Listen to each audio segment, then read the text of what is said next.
Hello, beautiful friends. My name is Brittany. Welcome back or welcome to Rescues and Reads. If you have been following my channel recently, you know that I love a great isolation thriller, primarily isolation thrillers that are set in wintry, chilling places. So after I recently read a couple of really great examples of this, I got the idea to do a video recommending all of my favorite books that has this kind of setting trope mixed in. So today we're going to talk about my favorite wintry isolation thrillers. Now we're going to go ahead and start this video with my absolute favorite example of a wintry isolation thriller. It is one that sets the bar for me. It's the one against which I compare all other books in the same category, and that is No Exit by Taylor Adams. So this follows our main character Darby, and it is 2 days before Christmas, and she is hurriedly leaving her college dorm because her mother lay dying in a hospital in Utah, and she is desperate to get there. But it's Colorado in the winter, and of course they're experiencing these massive snowstorms, so it is not safe for her to be driving, and of course she's driving a less than reliable car, but she is determined to get to Utah, so she sets out. Partway through the journey, she realizes that it's not safe for her to continue, so she pulls off to the side of the road at this rest stop. When she gets to the rest stop, she realizes she is not alone there. There are a handful of strangers that she has never met, and they can do nothing but wait out the storm because there is no way to contact anybody. There is really no cell reception. Darby's phone is almost dead, and she can do nothing but wait. However, Darby is desperate to get a message to her sister, letting her know that she is trying to get there to be with their mother,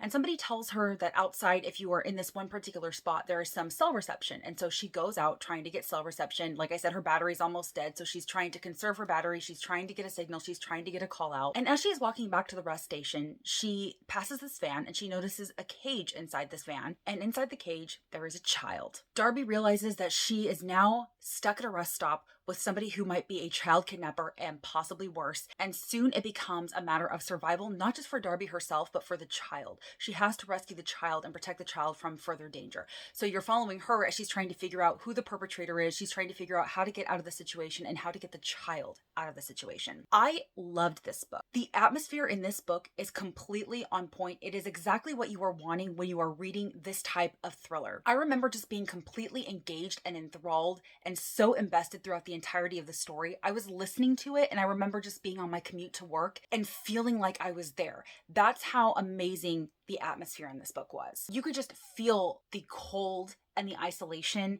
and you can just imagine what Darby was feeling because it was almost like she had to battle the weather as well as the kidnapper. So there were multiple threats going on here that Darby had to overcome. And again, it wasn't just about saving herself, but about the child as well. This was just a fantastic time. I enjoyed this one immensely. Like I said, this is a top tier wintry isolation thriller. If you have not read it, if it sounds interesting to you, if you like these type of books, you definitely need to read this one. Next, I have One by One by Ruth Ware. This is definitely Ruth Ware's version of the And Then There Were None trope. So this is set in a small chalet nestled within the French Alps, and you're following two perspectives. You're following Erin and Liz. Erin is actually the housekeeper of the chalet, and she, along with the chef, are going to be hosting this corporate retreat for Snoop, which is this mega popular music app that kind of allows you to, well, snoop on other people by knowing what they're listening to at any given time. The company is going to the chalet under the guise of like corporate bonding, but there are definitely ulterior motives here. And one of the people that was invited, Liz, is not actually a current employee of Snoop. She is a former employee, and she wants to be absolutely anywhere else. And she soon realizes why they have invited her there, and she doesn't like it. Not long after they arrive at the chalet, a massive avalanche hits, and it cuts the power, and it kind of strands them within the chalet because it wipes out the phone, it cuts out the internet, basically everything you would expect from this type of a thriller. And then on top of that, one of Snoop's founders actually goes missing, and they think that something happened to her during the avalanche, like the avalanche took her out, but then one by one, other Snoop employees start dying. So you're following the two perspectives. You're following Erin, the housekeeper, and you're following Liz, and you're trying to figure out what is happening, who is killing these people, what is going on, as they are all trapped in this chalet with a potential murderer. This is just another one that I found really interesting and engaging, and I had a great time with. Is it predictable in some ways? Yes, absolutely. There's only so much you can do when you're in one set setting with a limited cast of characters. But overall, I actually really like the direction that Ruth Ware took with this. I found this to be an overall good time. It definitely gives you the atmosphere that you are looking for. And so if you are interested, I do recommend. Another one that is very similar to One by One, kind of has the same type of setting and circumstances, and it's another one that I had a really great time with, is An Unwanted Guest by Shari Lapena. So this is following a handful of people. I don't remember how many off the top of my head, probably between 8 and 10. And they're all headed to this very rustic mountain hotel resort for their own purposes. Not all of them are connected. Some are going alone, some are going with their partner, some are going with their best friends. They're all going there for their own reasons. And then, of course, the weather takes a turn for the worse. The electricity is cut out. There is no internet because, again, this is like a rustic location that didn't have Wi-Fi to begin with. So there really is no connection to the outside world. And then one of the guests winds up dead. Now, it appears that this guest took a tumble down the stairs and everybody believes it's just an accident, but there is one person there that believes there might be more to it. And so that guest kind of starts to investigate. More and more people start to think it might be murder. And then, of course, more guests start to die. And again, this was just a really good time. It's one of those popcorn thrillers where you just want to keep reading to find out what happened. This book does something that I don't typically like in books, in that there are definitely a lot of characters that you have to keep track of, right? You have all of the guests and all of them are kind of thrown at you within the first chapter. You find out their names, you're finding out some of their background, and you're following each one throughout the story. So you're never spending a lot of time with one character. As a character-driven reader, that can be complicated for me because I like the emotional connections with characters, which you don't get in here. I do feel like Shari Lapena did a really great job of differentiating each character, so it wasn't hard to keep track of them. And even though you don't get the emotional connection, you don't find out a whole ton about all of the characters, you're not able to connect with them. I don't really feel like that deterred my ability to enjoy this story at all. Like I said, it was just a really great time. I flew through this because I wanted to know what happened.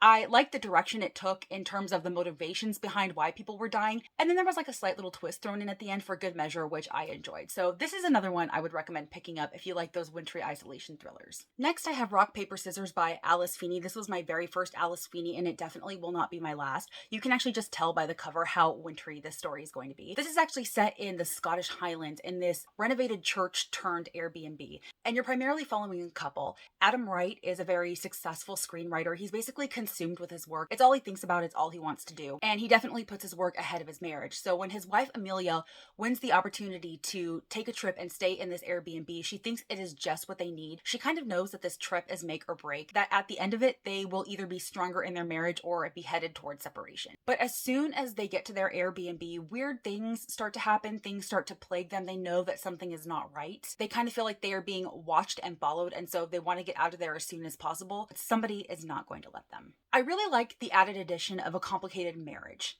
in this story, because I always love those stories in just like family drama type settings, because they are never black and white. They are never as they seem. There is always two sides to every story. So I like the addition of that. I thought it added a level of drama to the story that might not otherwise have been there. And you don't really know what each of their motives are. You don't really know what they want or what they're willing to do to each other to get what they want. This story is definitely told from multiple perspectives. So you have Adam and Amelia. You also have the person who is following them and watching them and causing them grief. Her identity in terms of name is not a secret. Her name is Robin, but the twist comes from her connection to the couple. And then scattered throughout the book, you actually are seeing letters that Adam's wife wrote to him throughout their marriage, kind of chronicling their marriage. She's doing it every year on their anniversary. And so you're kind of seeing the devolution of their marriage throughout this as well, which was an interesting touch. So overall, I thought that this was a very interesting and well done book. So you have a wintry isolation thriller where the people are stuck together, but it is just a husband and wife, where you would really think that there is no danger, but there is an outside danger and there might just be an inside danger as well. And so it was interesting to see all of the puzzle pieces kind of come together, especially when you're seeing how Robin connects to the couple. I really enjoyed the twist. That was probably my favorite part of this story. I definitely recommend if you are interested. I will absolutely be continuing with Alice Feeney, and I believe her newest release, Daisy Darker, is an isolation thriller, just not set like in a wintry location. So I'm excited to read that and see what she does with that version of an isolation thriller.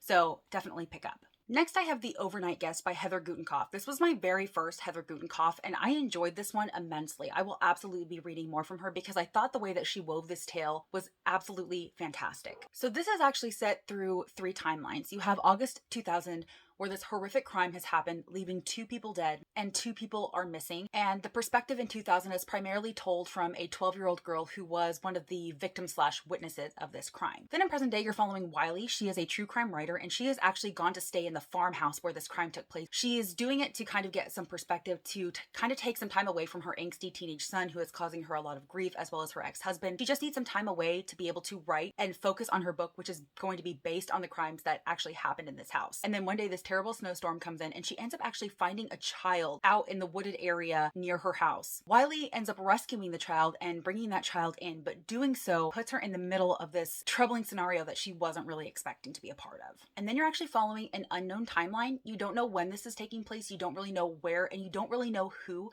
You just know that you're following the perspective of a young child, a girl, possibly 8 to 10. You know that she is with her mother and that together they are trapped with her father, who is a cruel man, and you don't really know know much more about it, but you kind of get a sense of what their situation actually is by reading this young child's perspective. I thought that this was expertly plotted. It was extremely well woven. I love how she took all three timelines and connected them together. That was the really amazing part about this book. These three timelines seem somewhat all disconnected, and she manages to take them and connect them together, which I thought was extremely clever, and it really kept me interested and engaged and wanting to know what was going to happen. I feel like she did this amazing job of providing enough contextual clues so that you as the reader could start piecing some things together and trying to fill in the blanks, but yet holding enough back that there was still room at the end for some twists and surprises. Overall, I was pleasantly surprised by this one. I picked this one up on a whim because it was a book club recommendation pick. I had really nothing else going on at the time. I didn't even know it was going to be like this wintry isolation type thriller, and it ended up being fantastic. So this is another one that I highly recommend. All right, this next one you've heard me talk about relentlessly on my channel recently. I read it, I believe, in October, and it absolutely knocked my socks off in a way that I wasn't expecting it to. I wasn't expecting to enjoy this nearly as much as I did, and that is A Solitude of Wolverines by Alice Henderson. This follows our main character, Dr. Alex Carter. She is a wildlife biologist, and she has lived the past several years in Boston. She moved out there for a relationship that has now failed. She is no longer happy. She wants to be back out in the field where she belongs, and when she's given the opportunity to go live in the northern Montana mountain area to study wolverines, she jumps at the opportunity. She's going to be staying in like this abandoned ski resort type of place that is now part of a nature preserve. The land that the ski resort was housed on is now nature preserve land. She's going to be staying there over the winter to study wolverines. And she gets there and she almost instantly notices some hostility from the townspeople. The townspeople don't really want her there. I believe they had some other uses for the land, and so they kind of resent her from being there, trying to save the land and trying to save the wolverines. But what's more is Alice starts to notice some sinister things happening on the nature preserve itself, and she's not really deterred. She's going to stick out and do what she needs to do there, but some of the dangers that's happening on the preserve end up coming for her, and it becomes about survival. So again, I enjoyed this one immensely. I just enjoyed the whole context of the story. Like, I enjoyed very much following a wildlife biologist in her fight to conserve these wolverines. I loved the educational aspects that you get about wolverines and just nature conservancy in general. And this is not a very long book at all, so I feel like it's very fast paced. So it's not necessarily action packed from page one, but you definitely want to keep turning the pages because it doesn't take long for things to develop from event to event to event. And then for the last, I want to say probably like 100 or so pages, I was just on the edge of my seat. The stakes were high. I wanted to know what happened. I didn't want to stop reading. It absolutely kept me gripped. I ended up connecting to this a lot more than I thought. And this has now ended up being one of my top wintry isolation recommendations of all time, right up there with No Exit. So this is definitely a top recommendation from me. Next, I have Breathless by Amy McCullough. So this is actually one that I don't think I ever see talked about in the online bookish community. I'm not entirely sure why. I really enjoyed my reading experience of this overall, and it was different from any of the isolation thrillers that I'm recommending here in that it is actually taking place on a mountain, like literally climbing a mountain. So this follows a journalist named Cecily Wong, and she is being given the opportunity to interview a famous mountaineer named Charles McVeigh, who has the goal to climb the world's highest peaks in a certain amount of time. I think it's like a year or something, but she is not going to be given this scoop unless she goes to climb Manaslu, which is the 8th highest peak in the world, with Charles and his expedition. So they begin this expedition, they begin this climb, and then one of the people in a neighboring expedition winds up dead. Everybody thinks that it was a freak accident, but Cecily has some suspicions, and these suspicions are only confirmed with when more people wind up dead. Cecily starts to believe that there is somebody in one of these expeditions that is a killer, and so she starts to fear for her life. So she's already in this extremely dangerous situation where she is on a mountain, a dangerous mountain that she is trying to summit and then go back down safely. She's already in survival mode, trying to make this happen. And then all of a sudden she's finding herself confronted with a killer, and that killer starts to come after her. I wouldn't necessarily say this is the strongest, but it definitely gives you the atmosphere that you were looking for. And I love the added intensity of them actually being on a mountain and doing the mountain climbing. I like the educational aspects you get of mountaineering in general. I thought that was really fascinating. That's something that I don't really know anything about. So that was another added benefit of this story, kind of like with A Solitude of Wolverines, where you get conservancy, you get mountain climbing in this, which was fantastic as well. So because this is another one that I don't really see talked about on BookTube, I wanted to go ahead and mention it because I do really think that it is a solid wintry isolation thriller. And like I said, there is that added intensity because they are on a mountain, which was amazing. I mean, you can't really get more isolated than that. It's not like they're in a chalet or anything that they're just temporarily cut off from people because of a snowstorm that cuts off electricity and internet. No, they don't even have any of those things on this mountain as they are climbing it. So this is another one that I would recommend giving a shot if it's at all of interest to you. Another one that I have read recently and have recommended a few times on my channel, Shiver by Allie Reynolds. So this follows a group of people who met 10 years prior at like this snowboarding competition, and they all started to become friends. They were spending several weeks together working on training and things of that nature, but something tragic happens to one of their group. They don't really know what happened to this person. They just know that this person has disappeared and has never been seen since. And so after that, they all kind of go on their separate ways. They haven't seen or spoken to each other really in 10 years. And then all of a sudden they are invited back to this same ski resort area where they met in the first place as kind of a reunion. Now they all think that they are gathering for just that, a reunion to reconnect and just catch up and figure out how everyone has been doing since that time 10 years ago. And that person thinks that one of these guests is responsible for the person that went missing 10 years ago. And so that mystery person is going to try to do whatever is possible to get their revenge on this group of people. This was another solid reading experience. Was it somewhat predictable if you paid attention? Yes, probably. Again, I'm going to reiterate this 1,000 times in this video and on my channel. When you're dealing with a limited cast of characters, there are only so many different directions that it can take. So it's not necessarily about the whodunit, because I don't think you can ever be truly surprised by the whodunit. It's the why did they do it, it's their motivations, and it's the journey that you take to get there. And I really enjoyed the journey of this overall. I think that Allie Reynolds did a fantastic job of putting this group of people together. They don't know who they can trust, even though they have been longtime friends. They don't really know each other anymore. They've all grown and changed. They all think that one of them could be responsible for the shenanigans happening in present day, but that one of them could also have been responsible for what happened in the past. So they don't know who to trust. They all need each other, but at the same time, they don't want to need each other because they don't know who is guilty and who is innocent. And I really enjoy the way that Allie Reynolds kind of wove it all together. And I actually enjoy the place that she took this story. So that's what really does it for me. Even if I'm not surprised by the whodunit, I really enjoy knowing why they did it and their motivations. And if that ends up shocking me in any way or really entertaining me in some way, I consider it a solid read. And so that's what Shiver was. And that is why I wanted to include it in this video. Next, I actually have another Ruth Ware. A lot of Ruth Ware's books actually kind of have somewhat of an isolationist feeling to it. And so the very first book that I ever actually read by Ruth Ware was In a Dark, Dark Wood. So this is following our main character, Nora Shaw. She is a crime fiction writer. She's living this quiet, small, solitary life in London, and she's actually quite happy with it. It's a life that she's worked very hard to build after a traumatic event in her past. And this traumatic event is actually what caused her to flee her hometown and kind of abandon her best friend, Claire, whom she hasn't seen, in quite a while. Then she receives this unexpected invitation to Claire's hen party, which is basically a bachelorette party. She receives the invitation from Claire's maid of honor, Flo. Flo says that they're going to be going to her aunt's summer home deep within the woods in this particular location, and she wants Claire to join. Claire is not entirely sure that she should,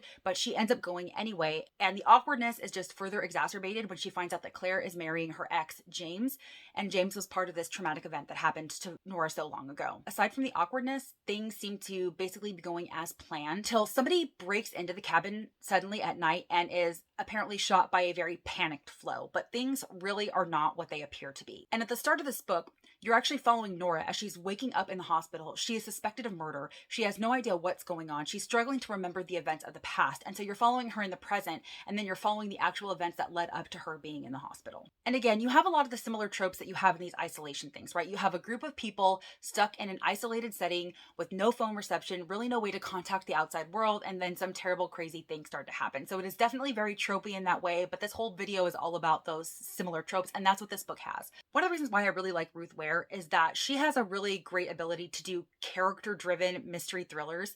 And so a lot of people have a trouble with her because her books tend to be a very slow burn. And that is the same with this. I feel like the very first part of this book, you're just kind of setting the scene, getting to know the characters, getting the context behind everything. And then it starts to really get more fast-paced as you get further into the story. So if you can handle that type of story, definitely recommend adding this one as well. All right, y'all, that is it. Those are some of my favorite wintry isolation thrillers. Please comment down below and let me know if you have read any of these, or better yet, please comment down below and let me know what some of your wintry isolation thrillers are. And I'll be sure to check them out if I haven't already. And I will be keeping my eye out for other regular isolation thrillers that might not be wintry and possibly do a video on those in the future. Aside from that, that is it for me today. As always, if you like this video or if you just like me, please be sure to give it a big thumbs up and subscribe if you haven't already, because I would sure love to see you in my next video.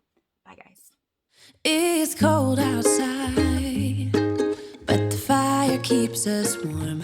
We can spend the night underneath the mistletoe, and I've gotten you a present that I put under the tree.